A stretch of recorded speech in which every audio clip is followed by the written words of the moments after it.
Good evening guys, welcome to Pribaban Blogs for Motivation।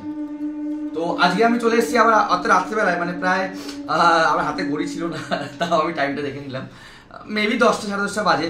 তো আজকে আমি ডিসকাশন করব টাইম। তো time is the most important our life. Time is money, time is power. মানে সময়ের যে দাম দেয় না তার কিছু হয় না। মেন হচ্ছে সময়ের যে দাম দেবে সে একদিন উপরে উঠবে। তো আজ সময় নিয়ে বলতে গেলে হচ্ছে 24 ঘন্টা যেমন আমার কাছে আছে গাইস, তোমার কাছে 24 ঘন্টা আছে। আমাদের মুখ্যমন্ত্রী মমতা বন্দ্যোপাধ্যায় ম্যাডাম মমতা বন্দ্যোপাধ্যায়ের কাছেও 24 ঘন্টা রয়েছে। আমাদের প্রধানমন্ত্রী শ্রী নরেন্দ্র মোদী, তার কাছেও 24 ঘন্টা রয়েছে। তো তার কাছেও কিন্তু 24 ঘন্টার মধ্যে তারা যে কাজগুলো করছে, তারা যে অ্যাক্টিভিটি করছে, অ্যান্ডলি ফর 24 ঘন্টার মধ্যে আমাদের মাননীয় মুখ্যমন্ত্রী মমতা বন্দ্যোপাধ্যায় সেও 24 ঘন্টায় তার কাছে পায়। ইভেন কি আমাদের ধরুন যে ইলন মাস্ক রয়েছে, আমাদের ধীরুভাই আম্বানি রয়েছে, তাদের কাছেও 24 ঘন্টা। বাট এই 24 ঘন্টাকে ইউটিলাইজ ওনারা করছে একদম এক মিনিট, বাট আমরা কিন্তু 24 ঘন্টাকে ইউটিলাইজ করছি না। কি করে আমরা 24 ঘন্টাকে ইউটিলাইজ করছি না গাইস? তো আমি বলে দিই আপনাদেরকে, যেটা আমিও করি, আমিও হয়তো ইউটিলাইজ করতে পারি না। আমরা দিনের মধ্যে তুমি ভেবে নাও মিনিমাম 2 থেকে 3 ঘন্টা আমরা মোবাইলের পিছনে টাইম দিই মিনিমাম। নয় রিল দেখছি, নয় ভিডিও দেখছি, নয় আমার ভিডিও দেখছি, কোনো না কিছু করে রিলসে আমরা টাইম দিচ্ছি। তো আমি তাই বলবো, অযথা টাইম নষ্ট না করে নিজের কেরিয়ারের দিকে ফোকাস করো, নিজের কেরিয়ারটাকে বেছে নাও, আর টাইম ওয়েস্ট করো না। যদি সে 24 ঘন্টার মধ্যে সে সাকসেসফুল হতে পারে কাজকর্ম করে, তো আমরা ওই 24 ঘন্টার মধ্যে কাজকর্ম করে আমরাও সাকসেসফুল হতে পারি। তো ডিফারেন্স শুধু এটাই, তারা টাইমটাকে পারফেক্টলি টাইমটাকে ওরা মেনটেন করছে বা টাইমটাকে ইউটিলাইজ করছে। আমরা হয়তো কোনো না কোনো বিষয় বা কোনো না কোনো দিক থেকে টাইমটাকে ইউটিলাইজ করতে পারছি না। তো আমি এটাই রিকোয়েস্ট করবো বন্ধুরা, তোমরাও টাইমটাকে ইউটিলাইজ করো। এক একটা মিনিট প্রচুর দাম, এক একটা মিনিট ছেড়ে দাও, এক একটা সেকেন্ড প্রচুর দাম। এক একটা সেকেন্ড তুমি মিস করবে হয়তো বুঝতে পারবে। যদি তোমরা ট্রেনে কোনোদিন যাতায়াত করো, কোনোদিন মেট্রোতে যাতায়াত করো, দেখবে 1 মিনিটের জন্য একটা মেট্রো চলে যায় বা একটা ট্রেন চলে যায় না, তো সেই পরের ট্রেনটা বা সেই পরের মেট্রোটা আবার নয় 6 মিনিট পর আসে, নয় আধা ঘন্টা পর ট্রেনটা আসে। তাহলে ভাবো আমি 1 মিনিটের জন্য আমার আধা ঘন্টা লস।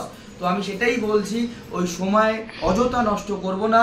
যেরকম পরীক্ষায় 1 নম্বর না পেয়েও মানুষে ফেল করে যায়, 1 নম্বরের জন্য পাস করতে পারে না, তাহলে ভাবো এক একটা মিনিট কতটা ইম্পর্টেন্ট। তো আমি সেটাই বলবো, এক একটা মিনিট প্রচণ্ড পরিমাণে ইম্পর্টেন্ট। সময়কে অযথা নষ্ট করো না। হাহা হিহি হাট্টা, বন্ধু বান্ধব আড্ডা ফাড্ডা, আমরা ঘুরছি ফিরছি, এনজয় করছি, মোবাইল ঘাটছি, ফেসবুক দেখছি, রিলস করছি, এই করছি।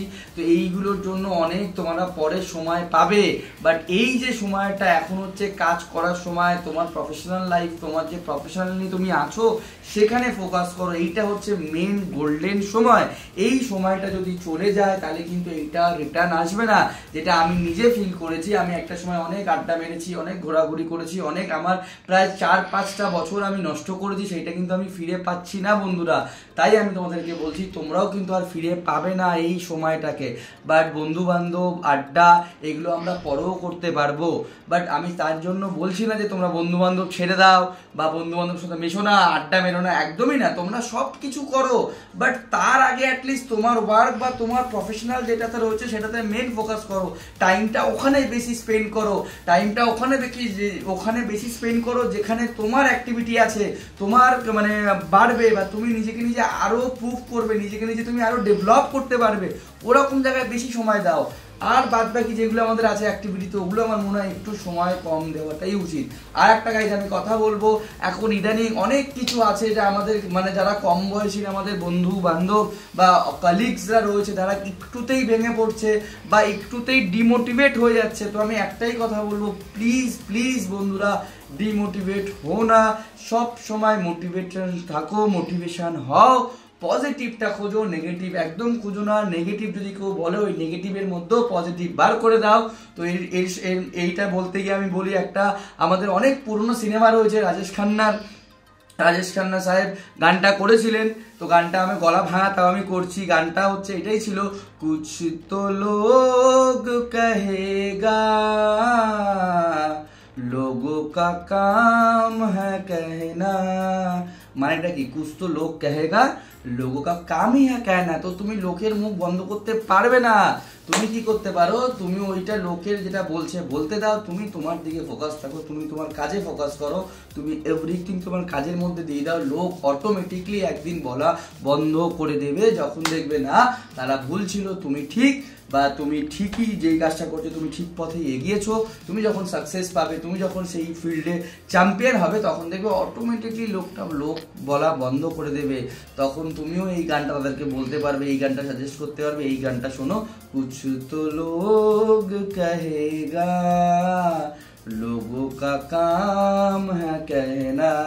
আমি গায়ক না, আমি গান করি না, আমি জাস্ট বললাম এই গানটা শুনে নিও, অনেকটা মোটিভেটেড হবে। এটা গানটার মানে হচ্ছে অনেক কিছু লোকে বলবে, অনেক কিছু তুমি যখন রাস্তা দিয়ে যাবে অনেক কিছু বলবে, তুমি শুধু ফোকাস তোমার দিকে থাকো, তোমার ফিউচারের দিকে থাকো, তুমি তোমার জীবনের দিকে ফোকাস করো, যাতে তুমি একটা ভালো জায়গায় করতে পারো। সময় নষ্ট করো না বন্ধুরা, আমিও আর বেশি সময় তোমাদের নষ্ট করবো না। চলো বন্ধুরা, আমি এবার এখানে ভিডিওটা স্টপ করছি। যদি কিছু ভুল করে থাকি, যদি কোনো কিছু ভুল আমার মুখ থেকে বেরিয়ে থাকে, তো প্লিজ বন্ধুরা ক্ষমা করে দিও। আর প্লিজ তোমরা লাইক কমেন্ট করো, আমাকে বলো যদি আমার কিছু ভুল হয়, তাহলে আমি রেকটিফাই করবো, তাহলে তোমাদের জন্য আমি ডেইলি এভরিডে একটা করে ভিডিও পোস্ট করতে পারবো। গুড নাইট বন্ধুরা, ভালো থেকো।